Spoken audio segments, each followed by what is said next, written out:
Hi, this is Dr. Ann Recine, and I am a professor in the College of Nursing and Health Science, UWEC, and I want to thank Dr. Cheryl Lapp for giving us the privilege of speaking to you in this honors class, Empathy Enhancement for the Helping Professionals. I want to give you a little background on us. We have published 5 academic articles about spirituality and forgiveness, one of which is one of your readings today on the concept analysis. And besides being an NP teaching in the doctoral program here, I also have a private practice in which I do coaching for people regarding forgiveness, regarding positive psychology, and integrative medicine. And my name is Lou Recine, co-author with Ann on several articles on forgiveness, journal articles on forgiveness, including the concept analysis of forgiveness article in your readings. I do life coaching and have worked with individuals, couples, and groups on forgiveness. We are both passionate about the topics of empathy and forgiveness, and research has shown that empathy plays a key role in the forgiveness process. So during this presentation, I'm hoping that each of us, including me and Ann, will find ourselves able to make even just a little progress towards an experience of forgiveness and empathy towards someone who has wronged us. And a starting place is a brief but honest recall of the wrong committed against us. As someone has said, only if we are honest and clear about what was done against us can we forgive it. So please turn to page 2 in your handout, and I invite you to spend a few moments thinking of someone who has hurt or offended you, whom you have tried to forgive, but have not yet been able to forgive fully. Please choose an offense that falls between a 5 and a 7 on a scale of where 0 is not severe at all and 10 is like the worst imaginable. Why the 5 to 7 range? Because when we're learning or relearning forgiveness skills, it's helpful to start with something manageable and later work our way up from there. Please take a few moments to write out a brief description of what the person did or said that hurt or offended you. And I invite you to pause the audio for this before you continue on. And also, you won't need to look at the handout as we go on until there's a specific need for that, and we will prompt you. So go ahead and pause the audio for a few minutes at this point before continuing. Before we continue, a quick note for anyone, whether or not you're in this class. You can access a copy of the handout that accompanies this presentation at the URL seen on the screen. You can pause the audio so you can write it down. All of you have read the concept analysis of forgiveness with a multicultural emphasis that was published in 2007, Recine, Werner, Recine. That was Joan Werner, who was a professor here for a long time, who was involved in this, and my husband and I are the Recines in there. And I wanted to point out to you about the linguistic origins of the word forgiveness. So the linguistic origin of for in the forgive has a sense of away, and the give part has a sense of gift. So when you put it together, the word means sending away negative feelings, thoughts, and behaviors towards someone who has hurt us, and giving the gift of positive feelings, of beliefs, or thoughts, or positive behavior toward that person. Forgiveness research has shown that forgiveness is a process that occurs over time, typically not the result of a one-time decision, as important as that can be. The giving is an altruistic, no strings attached gift that we as forgivers give to ourselves, others, including the person who wronged us, if that person can receive it, or to a higher power, including God if you're a believer in God. It can be a gift to God because it imitates the forgiveness and mercy of God. So these are some things that forgiveness is, but what is not forgiveness is important too. Forgiveness scholarship has shown us what forgiveness is not. This is really important because I will have people say, I won't forgive. But what they mean is they don't want to do pardoning, or they don't want to make an excuse for the person. So it's really important that we understand what forgiveness is not. Forgiveness is not pardoning. It is not condoning. It's not making an excuse for the person, like they had a reason for doing this, because if they have a reason, then you really don't need to forgive them. And it's not forgetting. That could be really dangerous, especially if the person's really abusive. It's not reconciling. It makes room for reconciliation, but it's not reconciliation in itself, so that you can make a decision later if reconciling is a good idea. It's not pretending that everything is fine. In this presentation, we'll focus on the role empathy plays in forgiving other people, though it could help you forgive yourself too. Forgiveness is intrapersonal. It is about what happens inside of you. It does not require an apology from the offender or even a change of behavior from the offender. It is in your control. If forgiveness required an apology or even changed behavior from the person who hurt you, then in order for you to experience the benefits of forgiveness, you would have to wait for these things from the offender, putting the offender in control of the situation. Forgiveness is something that is in your control. There's a difference also between forgiveness and reconciliation. Reconciliation is interpersonal and implies restored trust and contact with the person who hurt you. Forgiveness can occur with or without reconciliation. Forgiveness makes reconciliation more possible, but you decide if and when reconciliation is safe. But why forgive someone who hurt you? Are there benefits? As it turns out, there are. I want to talk to you a little bit about the health benefits of forgiving. I think one of the things that we need to understand is that people who are going to make a change, like stopping their unforgiving attitude, need motivation. They need facts. This slide, this harmless looking slide, actually is a compilation of hundreds of research articles. And it's important to have people understand that there's a lot of science behind the health benefits of forgiveness. And this is just a quick summary to tell you, in the physical realm, we've done studies on functional status in older people. Actually, the study that I'm thinking of by Carlson Ellison has like 2,000 participants. But functional status has to do with, as you age, being able to do things for yourself, like grocery shopping or getting around your house or filling your own med container if you have meds, or any of those kind of cooking or doing your checkbook kind of things. They compare functional status of people who are very low on forgiveness scales and people that are very high. And the functional status is strikingly higher on the people that are able to forgive. The people who are able to forgive also sleep better. They have more, report more relaxation. They report less fatigue, less pain, and interestingly enough, less medication, and better cardiac status. And I teach pathophysiology and pharmacology in the kinesiology department. It's a lot of ologies. But the importance of forgiveness is also in the realm of just in general, positive thinking has a huge impact on our immune system and our cardiac system on a micro level. And so this is really important for people to understand. It is important for your health to let go of a lot of this anger that's not good for you. And another thing that it helps with in our health is our cognitive. People have better life satisfaction, better thinking, more acceptance of death. And also in our emotional realm, people have less anger, they have less fear, they have less depression if they score high on forgiveness scales. They also have less symptom distress. I love this one because symptom distress doesn't mean that you don't have arthritis or you don't have some pain or you don't have some shortness of breath or whatever the symptom is, but you're less distressed about it and less ruminating about it. If you tend to ruminate in general about all the bad things people did to you, you also ruminate in general about all sorts of other things. So another area that there's a health benefit is the health of your family system. Health of marriages are better if there's forgiveness. Intergenerational relationships are better if there's forgiveness.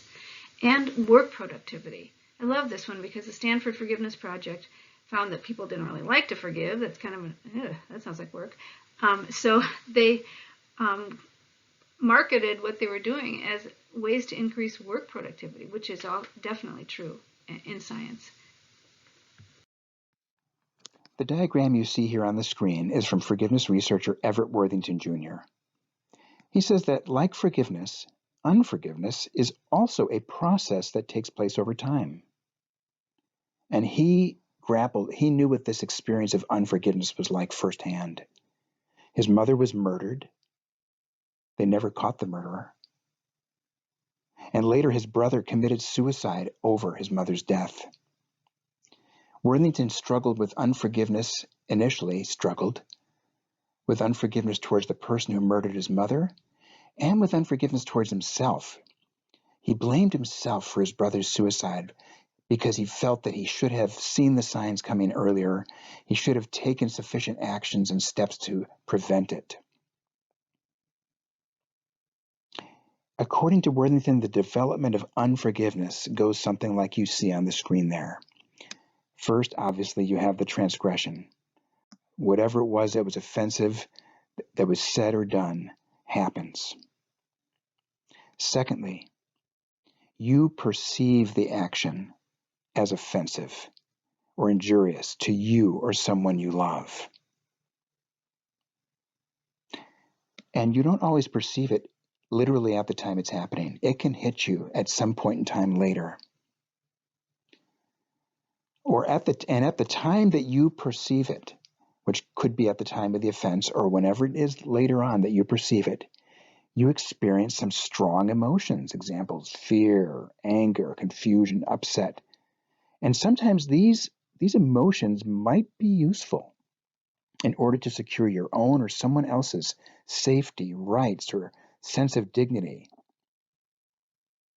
But according to Worthington, unforgiveness does not happen at steps 2 or 3. Your perception of or awareness of the offense, or the hot emotions you experience at the time that you perceive the offense. According to Worthington, that's not where unforgiveness is. He says, rather, unforgiveness arises out of what you see as number 4 there on the screen: rumination. Rumination. What is that? It's like long after number 3, long after your experience of the emotions that you feel at the time that you perceive the offense, you continue to ruminate on the offensive action. And by ruminate, Worthington means you mentally replay the transgression over and over again, like a YouTube video. You mentally replay what happened. You also mentally replay over and over in your head what the motives are of that person who hurt you. You often feel sure you know why they did it, even if that person never said why they did it. And thirdly, and this is perhaps the most painful, you play over and over and over in your mind again, what are the consequences of what was said or done, and how, because of what was said or done, you or your life is now somehow damaged, less than. Worthington says it takes time and rumination to develop unforgiveness, that brew of painful feelings that can follow after someone wrongs us or wrongs someone we love. Okay, so this slide is about Viktor Frankl. Viktor Frankl is like amazingly awesome. He's passed away now, but if you just do one of those Viktor Frankl quotes things that you Google, you'll find amazing things that this man said. He was a Viennese psychiatrist at the same time as Freud and at the same time as Adler, for any of you who are familiar with those Viennese psychiatrists. And he came up with his own theory about what motivates people. When he was 19 years old, he had a conversation with Sigmund Freud and told him, I don't agree with you that, and he didn't agree with Sigmund Freud, that people are really motivated by pleasure as the main thing. I think they're motivated by meaning in life. And he said, well, why don't you write a treatise about it? That's what Sigmund Freud said to him. And so actually, he has become famous really for what we call logotherapy, which is about the word or the meaning behind things, and has really influenced people all over the world. with his theories and with the application of theories, and we've definitely applied them in nursing. Viktor Frankl wrote a book. He's written many books, but his most famous book is Man's Search for Meaning. You can probably get it for like a song used on the internet. I highly recommend if you haven't read it. It's very readable and an amazing book. But he wrote it in 4 concentration camps during World War II. He had sewn into his coat his treatise about man's search for meaning because he didn't want to lose it when he was put in a concentration camp for being Jewish in Germany during the 40s. And of course you have to put your coat on a pile before you go into the showers, before you go to these concentration camps further in, and he lost his coat. So he rewrote this in the concentration camps. And he said, that you can see in concentration camps people who are in a situation in which there's great suffering and they have to make choices in the midst of this great suffering. And he would see people generously giving away the only potato they had for dinner to a weaker person. And he believed that it is possible to choose your life's purpose even in the midst of great suffering. And he used these theories to help his fellow inmates, and that's what the book is about. Back in the 40s, behaviorism had a stranglehold on psychiatry. And everyone was thinking pretty much in terms of stimulus and response, Pavlovian dogs. Actually, psychiatry at that time was pretty boring, in my opinion. And there were some people who disagreed and who thought, no, there's more to human behavior than just stimulus and response. And Frankl was one of them. So you can see that from his first quote here, where he says, between stimulus and response there is a space. In that space is our power to choose our response. In our response lies our growth and our freedom.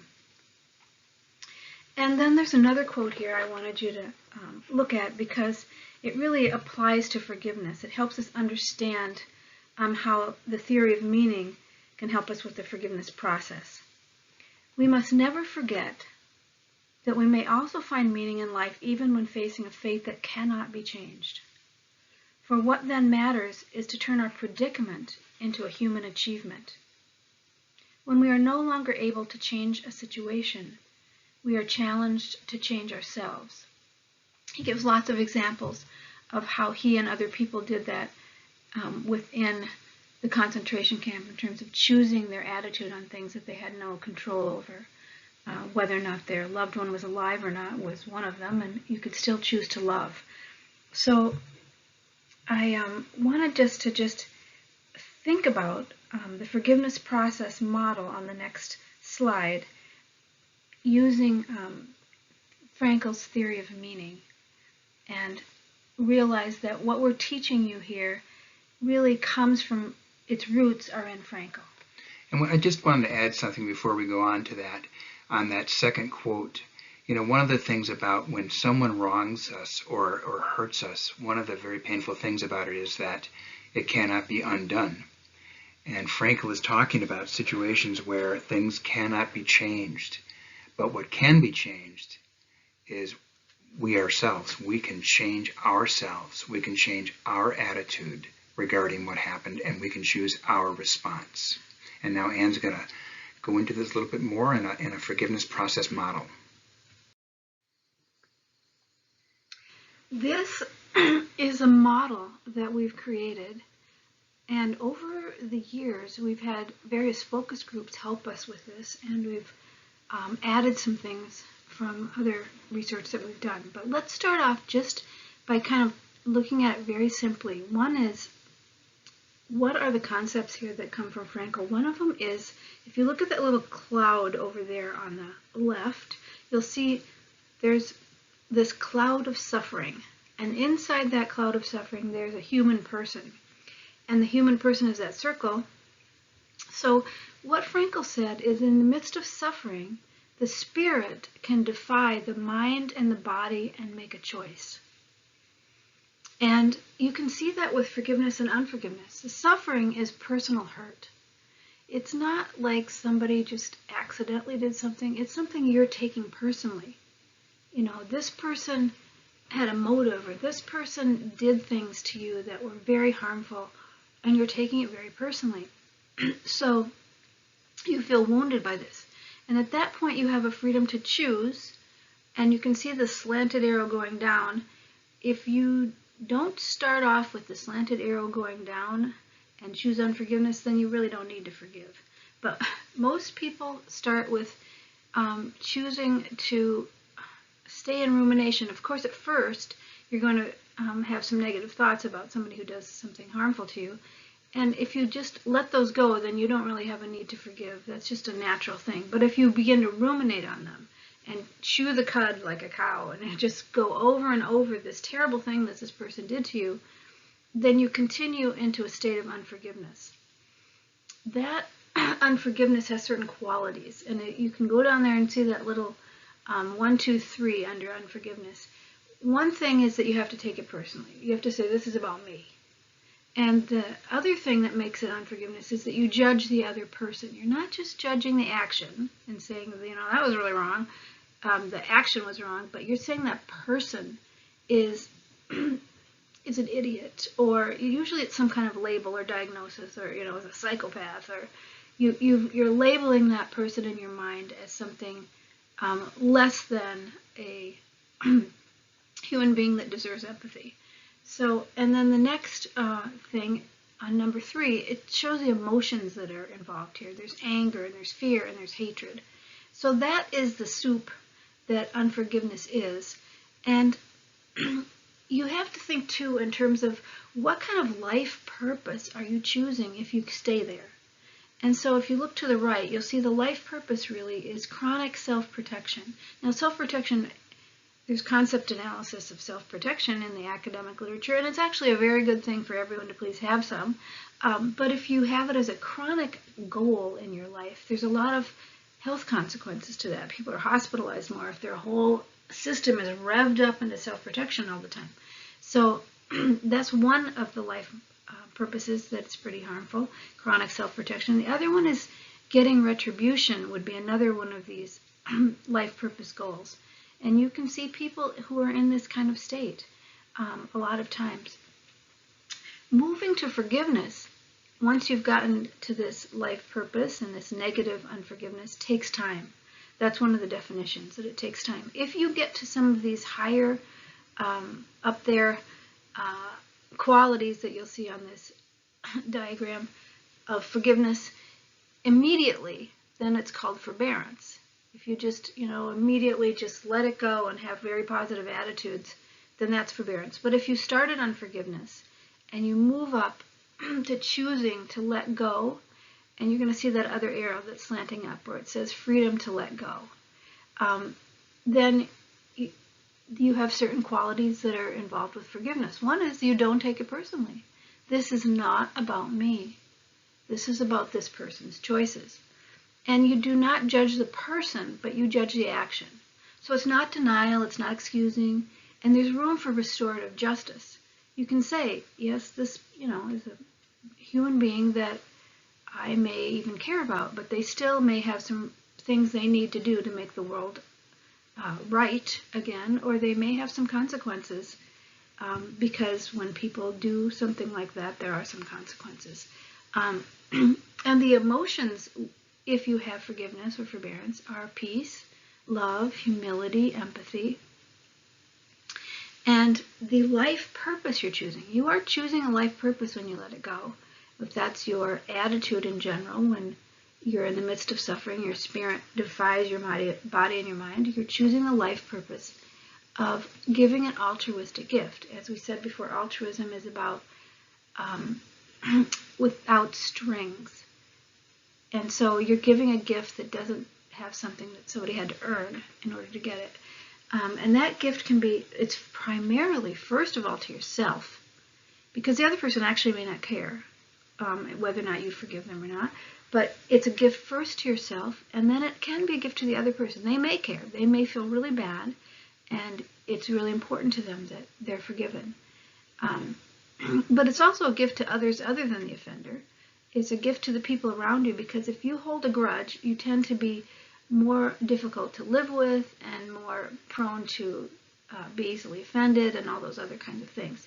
And it can be an altruistic gift to God.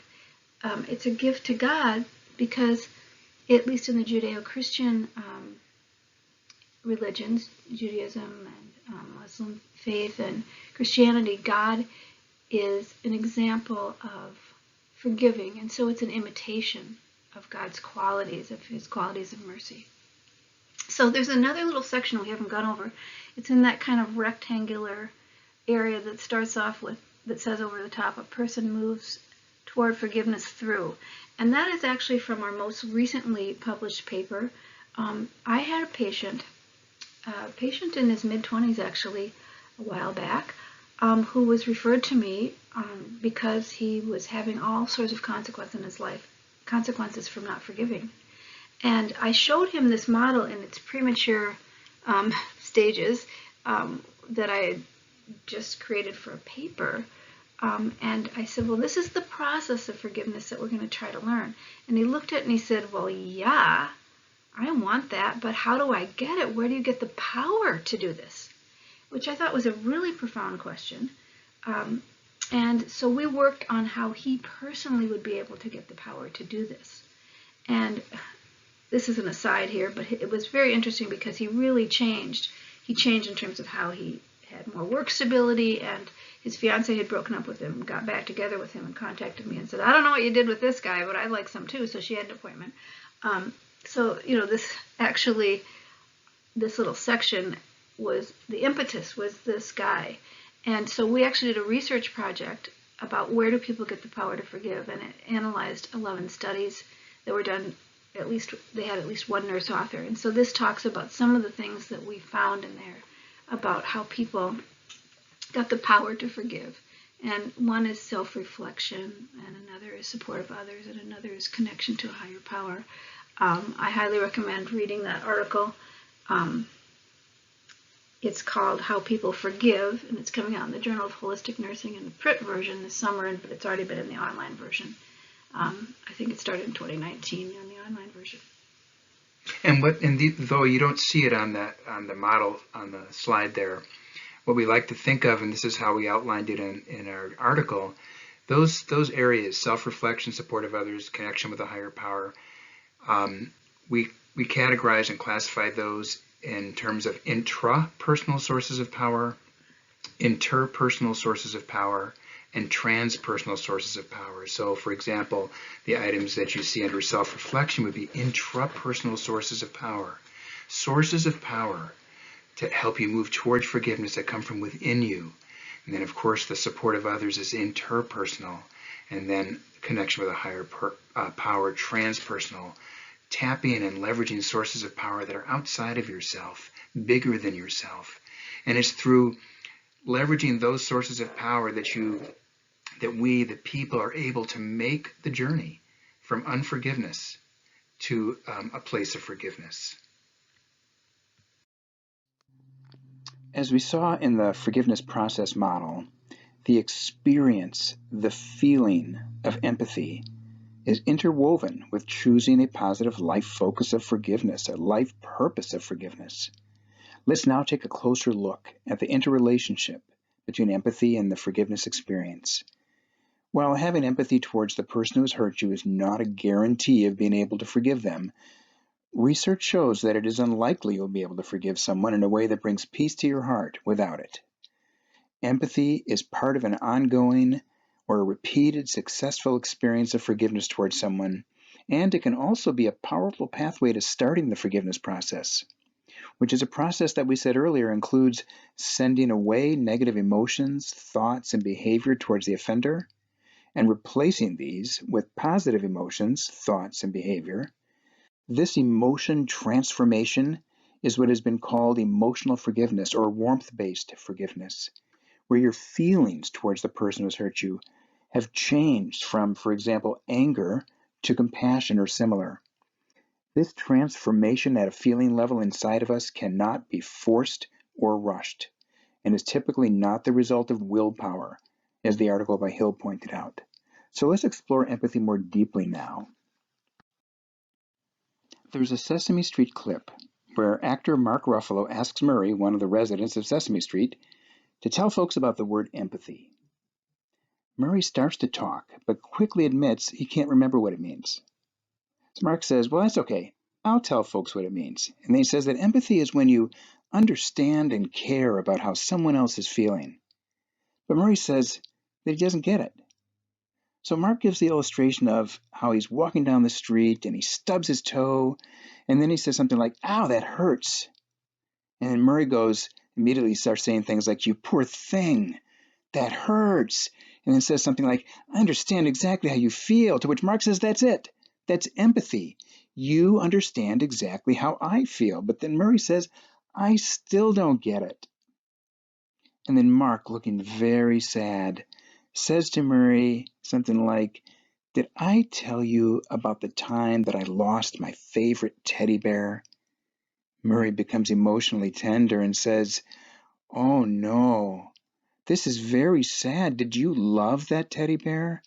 To which Mark affirms that he did love that teddy bear. To which Murray, now crying, says something like, I can imagine exactly how you feel. It's a really sad feeling. It makes me want to cry.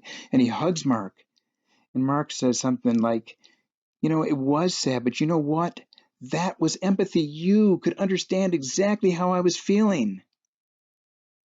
Well, understanding exactly how the other person feels is not what we're aiming for.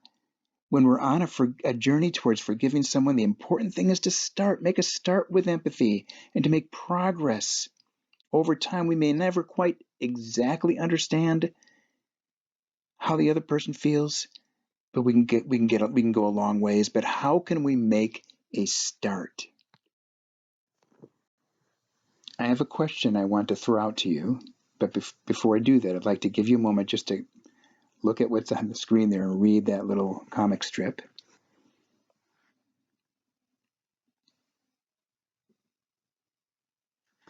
Now I'll throw out my question for you. Have you ever hurt someone else, taken away from someone else's needs, hurt their feelings? Or have you ever done something or said something or thought something that violated your own standards of right and wrong or your own values? Yet when you looked back on it, though you regretted it, wished it hadn't happened, at least eventually you wished this, you get why you behaved the way you did? At least it seemed understandable, even though you wish you hadn't behaved the way you did? There's a name for this: attribution bias. You and I can readily attribute to ourselves understandable reasons for why we behaved the way we did, even though we might not justify or excuse our behavior. It's called a bias in favor of ourselves because when someone else does the same or similar behavior, we can automatically take offense or feel upset by it, even angry. We might even take it personally, as in, if they really cared about me, they wouldn't have done this. And the difference lies in one thing. With ourselves, we are often able to see a bigger picture because of our self-knowledge and perception of the sometimes complex circumstances at the time. We can see that there is more to us as persons than the thing we ended up doing that hurt someone else or which violated our own standards or values, even though we acknowledge we did wrong. We instinctively know that it's not true that we're fully defined by that wrong we did. It's much harder to easily see these things with others. Becoming more and more aware of the bigger picture of those who treat us unjustly helps us to begin to see them as complex human beings like we are, which helps us to better realize they and we experience the same or similar feelings and needs, which is called empathy. And as I've mentioned, research has shown a strong correlation between the ability to empathize with the person who hurt us and the ability to experience emotional forgiveness, the kind of forgiveness which can bring peace to our hearts. We propose that the value of empathy in the forgiveness process is that it can help to disrupt the rumination process by enabling us to see the person who hurt us as more than his or her specific offensive behavior. They are not all bad, just like we are not all bad. Through our awareness of attribution bias in our own lives, we become more in touch with our own weakness and vulnerabilities, and we come to understand that the person who hurt us is weak and vulnerable like we are. Through awareness of our own attribution bias, we come to know not just the story of what the offender did, the bare facts of how and what they did to hurt us. We come to know, if only a little bit, their experience, an experience that is more like our own than we first thought. And just as we often know that we cannot be fully defined by a hurtful thing we did to another, the same is true of the person who hurt us. We know that we are more complex than that, and over time, empathy can lead us to a growing awareness that the same is true about the person who wronged us. Developing empathy for the person who hurt you in this way can awaken a sense of shared humanity with the one who hurt us. So the quote that you see in this slide, cited by Hill, one of the assigned articles, describes an important part of the experience of empathy and reinforces what we've been talking about. Growing in our awareness, of attribution bias in ourselves can help us get there. And for the sake of those who are more auditory and visual, I'll read it aloud. Human forgiveness is not doing something, but discovering something. That I am more like those who have hurt me than different from them. So now let's consider the dynamics of empathy from a scene in a clip from the movie, Bringing Down the House. In the movie, Queen Latifah plays the role of an escaped convict who has convinced actor Steve Martin, who plays a lawyer, to represent her. In a particular scene, she's trying to teach him more productive ways for him to relate to his daughter Sarah, especially since Sarah has just been out late at night doing who knows what. So the scene opens with Sarah in her bedroom, the door is closed, and both Steve Martin's and Queen Latifah's characters are in the hallway outside of her bedroom. And Queen Latifah is urging Steve Martin's character to be calm, and she tells him that Sarah doesn't need a warden, she needs a father. She tells him, you can't get mad or she'll never tell you anything again. Just listen to her. Let her do the talking. So Steve Martin's character goes into the bedroom and sits down next to his daughter. He then calmly goes through a list of things that Sarah did or was involved in during the night out. Things that are not very healthy or safe, to which Sarah either nods her head yes or no, and there were mostly yeses, that she did do those things, or that did happen. Throughout this, Sarah is tearful and even looks a little bit afraid. And finally, with obvious effort on his face, Steve Martin's character slowly says, well, that was some night, managing even to put a smile on his face. Sarah has a look of immense relief, and she hugs him and says she can't believe he's not killing her. She says it's so great, she wants everything out in the open. And then she says she has so much more to tell him. The clip ends at that point with a worried look on his face. Well, let's explore this more. I invite you now to reflect on some questions. First question. At the beginning of the clip, Queen Latifah's character says to the dad what his daughter needs, a father, not a warden.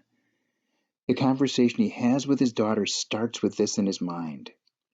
Think about attribution bias, and if you can, think about a minor example of someone annoying you or mildly hurting your feelings, something small. Now, reflect on what connections there might be between seeing that person as having needs and empathy, being able to identify emotionally with them. And if you can identify emotionally with the person's needs, how might that affect your willingness to not keep a tight grip on negative feelings about them? Because in the scene that I described, the dad, at least for the period of time he was talking with his daughter, was not holding on really tightly, at least visibly, to negative feelings about her. Please pause the audio for a moment to think about this.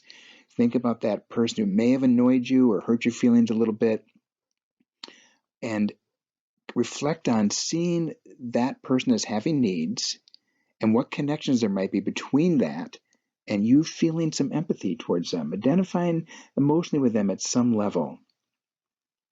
How might that affect your willingness to not keep a tight grip on negative feelings about them?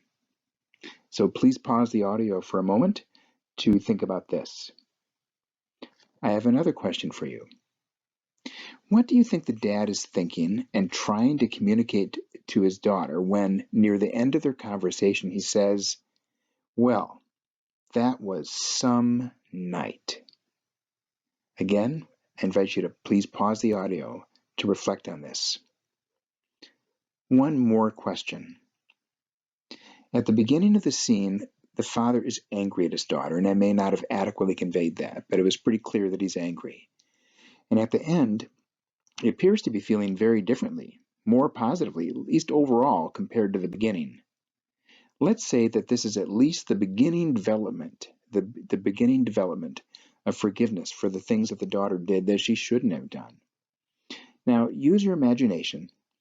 How might you describe the dad's experience of forgiveness as including not condoning the things his daughter did that wronged him, that took away from his needs in the relationship? How might you describe the dad's experience of forgiveness as including not condoning those things?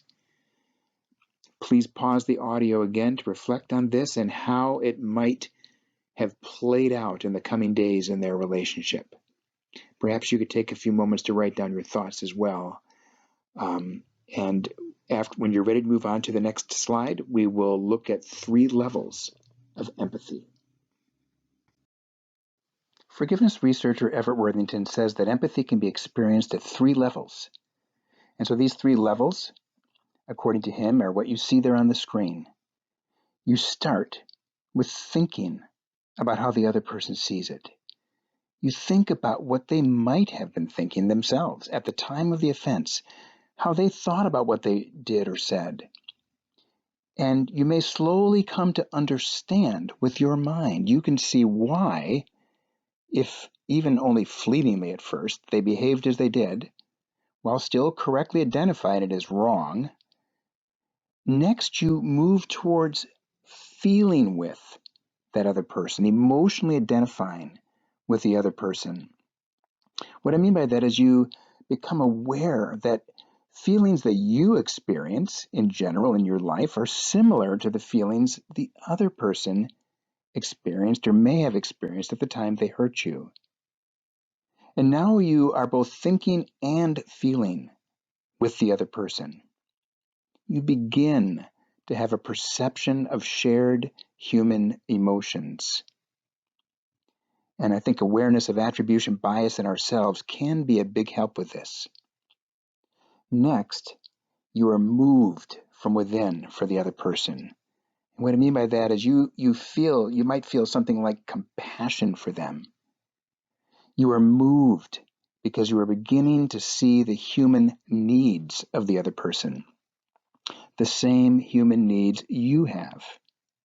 And now you are thinking with, feeling with, and feel compassion for the other person. This level prepares the ground for what I mentioned earlier, an emotion transformation towards the one who hurt us, warmth-based forgiveness. I invite you to reflect for a moment. As you look at the 3 levels of empathy, where do you think the dad in the movie scene that we were just reflecting on was with his daughter by the end of their conversation? Please pause the audio for a moment to reflect on this before continuing.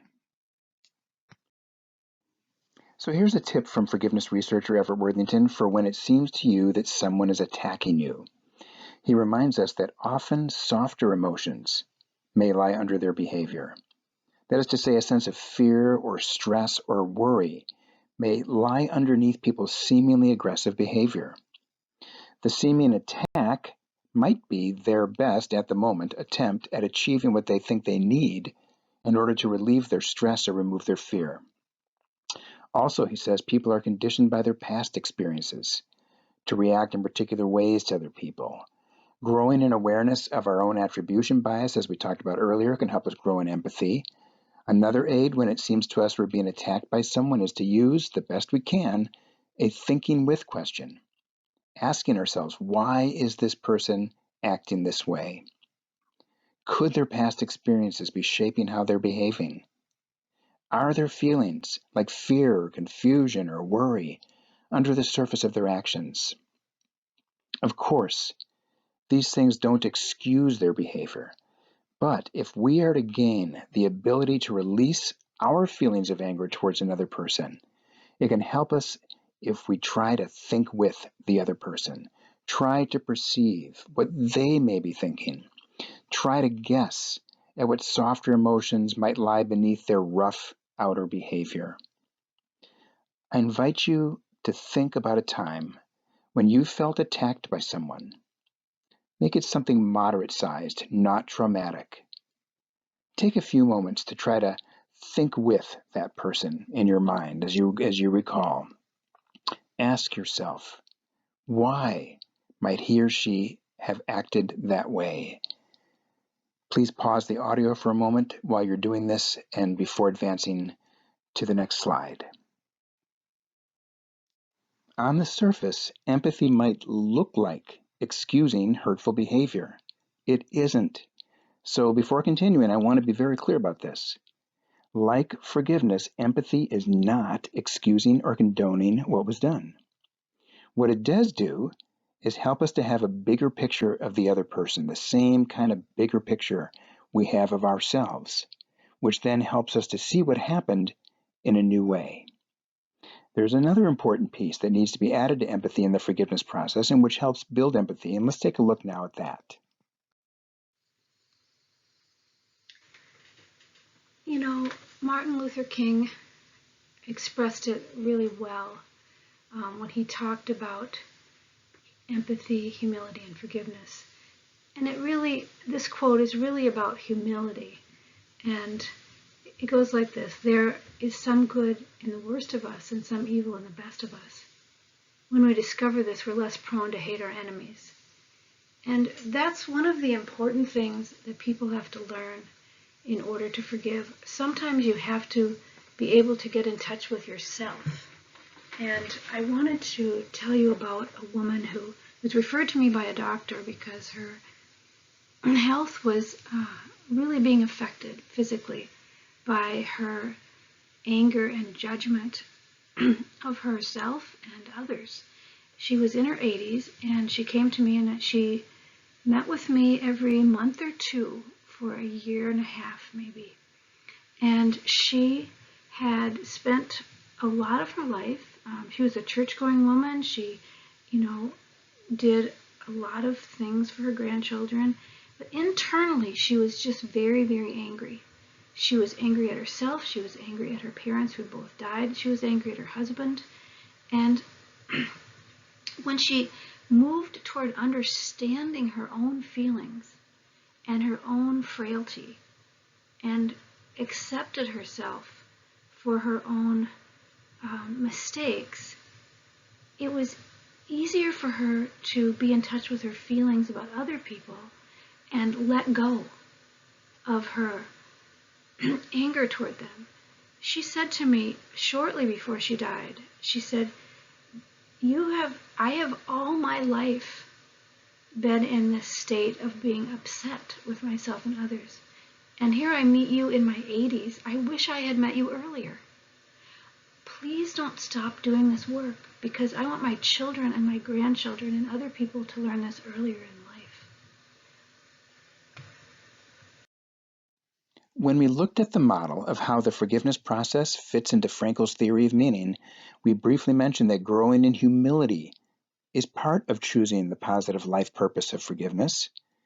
And you can see this on the screen there, towards the upper right corner, under the three things that characterize forbearance/forgiveness. Similarly to empathy, the experience, the feeling of humility is interwoven with the forgiveness experience. Awareness of attribution bias in ourselves can help stimulate empathy in us, while at the same time, I propose, it helps us to develop humility. Why? We become more aware that we can feel anger towards others when they do the things which we ourselves have done or have done similar things. So even when we may have some empathy for the person who hurt us, it can be difficult to forgive if we don't also have the humility to recognize that it's not only possible for us to hurt others, sometimes in spite of our best intentions, but that we almost certainly have hurt others, even though we might not hurt others in exactly the same way or to the same degree that they hurt us. Let's explore this more now. Please recall a time when you hurt or offended someone, something you regret. It need not be a big thing. Please pause the audio for a few moments while you do this before continuing. Then, on page 3 in your handout, please write down your answers to A through D. Please pause the audio until you've completed item D. Now I invite you to reflect for a moment on something in D.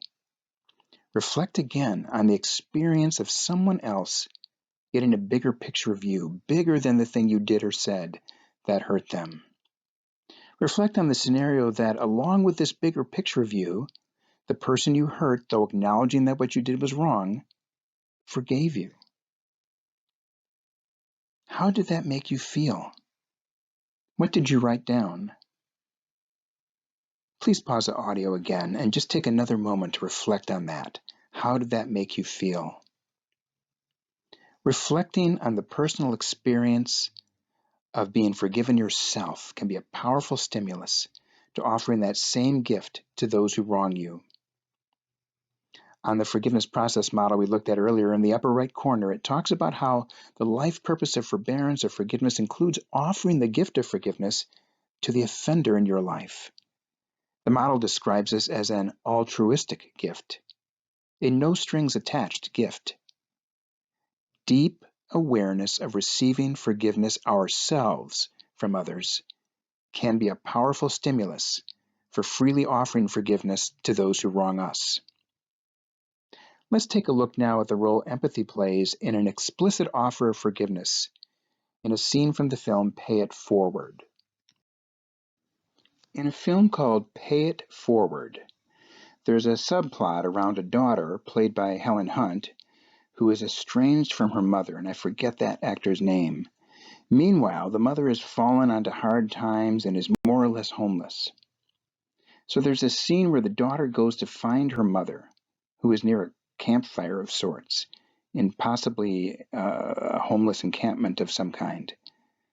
The mother wonders why her daughter has come to her, and the daughter says that she came because she wants to, as she put it, try to do something. With some effort, the daughter gently but firmly confronts her mother with what she, the daughter, endured as a small child while her mother had men over and there was drinking, and the implication was that while her mother wasn't looking, she, the daughter, suffered greatly. After referring to all those things, the daughter pauses and says, "I know we're all weak." To which the mother replies, "Not you." The daughter says, "No, I've been weak." Finally, the daughter says, "Well, here's the thing. I forgive you." And there's a look of deep emotion and relief on the mother's face. I invite you to reflect on the first question you see there on the screen. What might the daughter have been thinking or feeling when she says, "I know we're all weak"? And even after the mother says, "Not you," the daughter firmly says, "No, I've been weak." Please pause the audio before considering the second question on the slide. For the second question, Please take a moment to recall some of the things we've shared during this presentation. What connections might there be between awareness of one's own weakness and empathy? Please pause the audio while you do this before continuing. For the third question, I invite you to reflect what might be some ways that empathy might have helped the daughter to offer forgiveness to her mother. Please pause the audio again for a moment. In the context of the forgiveness process, being able to take the perspective of the person who hurt you is a key part of growing in empathy. The purpose of the next and final exercise is to gain greater clarity in your thinking about what happened to you, to build at least some empathy towards the offender, and to gain a new perspective about the offender and the offense without denying that a wrong was done against you. Please turn to page 4 in your handout and write down your responses to the A through E part of the exercise in the space provided on pages 4 and 5. Please answer the questions having in mind the person and the offense that you wrote about at the beginning of the presentation. After A through E, please complete the forgiveness letter exercise. Starts in the middle of page 5. And be sure to complete all 5 pieces in the instructions. And note that we are not suggesting that you actually send this letter. Why? Because whether or not to do so would vary greatly from person to person and the nature and circumstances of the offense. The purpose of the forgiveness letter here is to provide a safe way to apply the results of A through E in a kind of a practice run of explicitly offering forgiveness to the person who wronged you if you should later decide to want to do that. Just writing the letter might bring you some peace, and you also might sense that the person who wronged you is not ready to receive an offer of forgiveness from you. Please pause the audio now to do this work before continuing. Thank you for listening, and thank you, Cheryl, for inviting us to talk in the honors class. And we just want to give you our contact information. Usually we have a question and answer period at the end, and we can't really do that very easily during COVID. And so we want you to have access to email either of us if you have a question, and our phone numbers are there too. If you would like any of the forgiveness articles that we've written, we have some for the lay public and some academic ones. We could send you copies if you request those in an email. And also, we've put our phone numbers there. If you or if anybody else you know would really like some help with forgiveness, we do have life coaching practices, both of us, where we see people. So we just care about you guys, and we hope everything is going okay for you. I know it's a really stressful time for people. And we just hope that you'll be able to pass this on to other people who may need it too. Thank you.